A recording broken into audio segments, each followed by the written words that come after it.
to another video on the channel. In today's video, we're going to be talking about the Recaro Pole Position installation and review. So why did I allot to buy a set of pole positions? I was originally planning on buying a nice set of Pepitas, but finding out that one costs 1,900 or so euros proved to be a bit too much for my budget. So I decided to look on eBay. So I found a pair of pole positions on eBay that were intended to be installed in a Mazda RX-7, but the seller decided that he's going to sell the RX-7 and therefore sell the seats. Now, in terms of installation, I can't stress this enough, but one of the videos that I found most useful were from Atomic Shop EU. I will link it in the video description, that they go through the process and it seemingly looks very easy. You put a few screws here, a few screws there, but in reality, you really have to understand at which stage to bolt which piece of the puzzle to make it all fit. And of course, you have to take into account the specific torque ratings for all of the bolts themselves. So be sure to refer to the Recaro instruction manual, which, by the way, is terrible. So it's not like it's going to help you that much. So in terms of the reason, as you can see on the channel, I've been recently tracking the 996.1.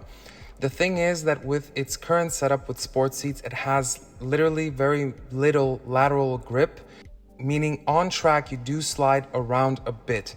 Now that wouldn't be the biggest problem, but the biggest problem in itself was the fact that I'm 6'2".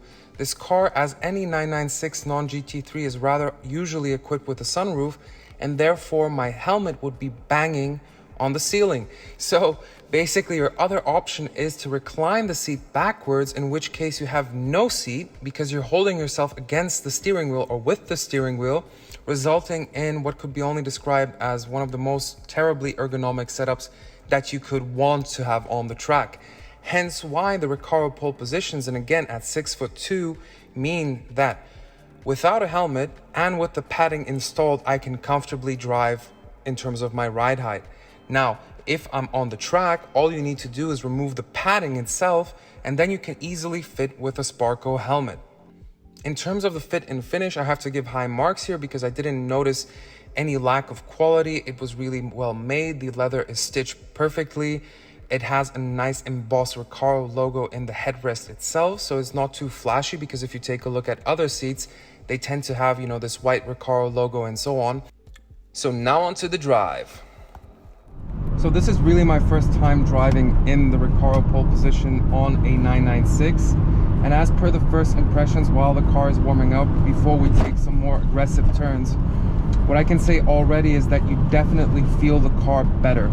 So of course your seat is one of the best sensors, or your butt in that sense is one of the best sensors that you have, and you definitely feel that level of slippage as you're going through a corner far better than you do on the standard seat. Remember, the standard seat has approximately, I would say, 3 to 4 inches of, or 3 to 4 centimeters of foam that is in between your ideal seating position, in that sense that you have a cushion that is insulating all of those vibrations that you really can't feel them, which again, for a street car, for someone that is not tracking, for someone that rather is more involved in the driving itself, is perfectly fine. But when you want to do limit handling, when you want to understand the car better and to understand the signals it's giving you and providing you as the driver, having that direct bolt-on really gives you far more flavor, emotion, vibrations, and feelings that you would otherwise not get. Because remember, you're directly bolted onto a seat that is bolted onto the rails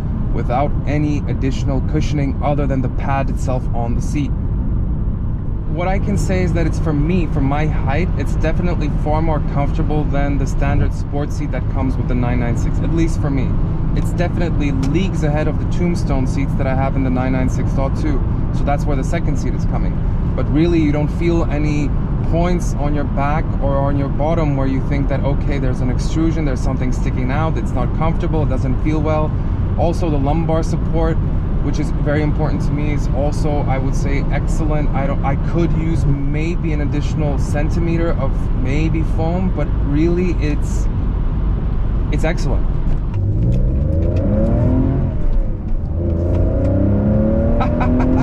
Yes, it's connected.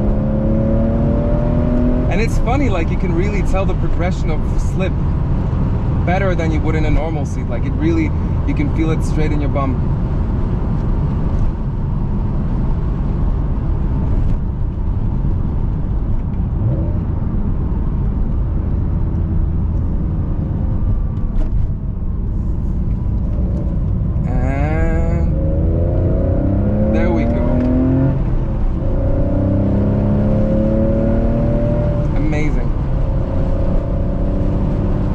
I can't wait to drive this on the track.